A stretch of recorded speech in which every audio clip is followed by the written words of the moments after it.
대통령이 근데 어제 젤렌스키하고 통화를 했더라고요. 네, 어제 젤렌스키 우크라이나 대통령과 통화하고 우리 정부는 러시아, 북한의 군사적인 야합을 좌시하지 않을 것이라고 말했습니다.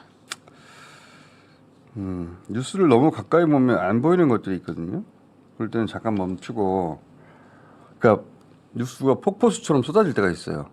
그래서 그 뉴스를 따라잡기도 허겁지겁 바쁠 때가 있는데 따라잡기도 따라잡아야 되지만 두세 발 떨어져서 볼 필요가 있을 때가 있는데 지금이 그래요. 제가 보기에는 이 우크라이나 또는 북한 뉴스 엄청나게 쏟아지잖아요. 네.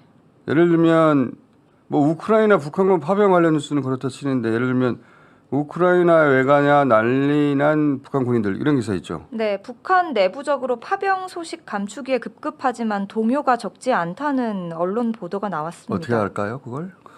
그리고 김정은 암살위험 고조대 뭐 경호가 강화됐다 이런 거 있죠. 네, 북한군의 러시아 파병 여파로 해석되는 상황에서 북한이 김정은 위원장의 암살 가능성을 의식해서 경호 수위를 격상했고 또 딸 김주애의 지위 또한 격상됐다라는 보도도 나왔습니다. 고모 김여정이 허리를 그래서 숙였다는. 네, 김여정 노동당 부부장이 김주애에게 허리 굽혀 보좌하는 모습도 포착됐다고 나오기도 했고요.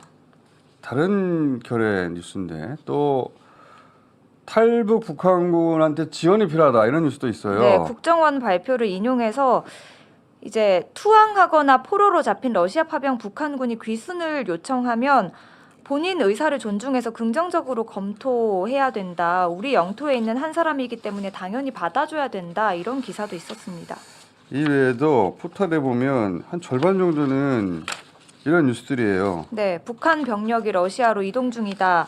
그리고 러시아가 북한군에게 군사 용어를 가르치고 있다. 뭐 이런 것도 있었고요. 7천억의 총알바디로 북한군을 팔아넘겼다. 뭐 이런 기사도 있고. 네. 7천억 어떻게 알아요? 그 북한군의 이제 병력에 대해서도 총알바지다 아니다. 7천억 받고 네, 팔았다. 최정예 병사들이다. 뭐 이런 분분하기도 이거 하고요. 전부 다 국정원 반렸습니다. 네. 나토의 국정원 1차장 파견부터 이 지금 이야기한 모든 뉴스들이 한꺼번에 국정원이 쏟아내고 있는 뉴스예요. 국정원이 국내 정치 전면에 나선 겁니다.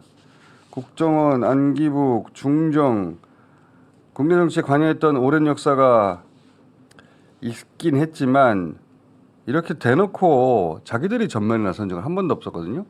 생각해 보세요. CIA가 맨날 뉴욕타임즈하고 워싱턴 포스트에 기사를 매일 낸다고 생각해 보세요. 너무 이상하잖아요. 네. 정부기관인데 좀 그런 거예요.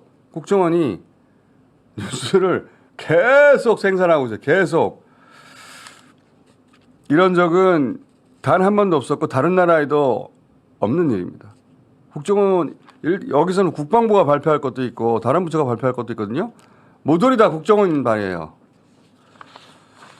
저는 현 정권의 이 위기 탈출 플랜으로 뭐 여러 가지가 모색됐을 수 있는데 그중에 국정원발 시나리오가 채택돼서 실행되고 있는 거 아닌가? 네, 그런 생각이 듭니다. 이런 뉴스들은 다 국정원 발이고요. 국정원 한번 쳐보세요. 얼마나 많은 국정원 뉴스가 나오는지. 이런 적이 없어요.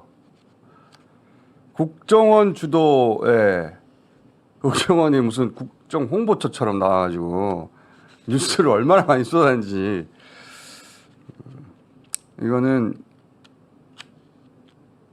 국정원이 이런 식으로 권력의 도구가 돼서 그 끝이 유쾌하지 않을 텐데 왜냐하면 윤석열 정권이 바라는 대로 끝나지 않을 거거든요. 이거 언제까지 할지 모르겠는데 일단 짚어줍니다. 한 발 떨어져 보면 국정원이 뭐야 이거? 용산 대변인인가? 국방부인가? 국정홍보처인가? 국정원이 이렇게 많은 뉴스를 쏟아내는 거는 처음 봅니다. 자기들이 주인이 돼가지고 정치를 국정원이 직접 하고 있습니다. 이거는 누가 대통령이 시켜야 할 수 있는 거거든요. 대통령 직속기관이에요, 국정원은. 네. 자.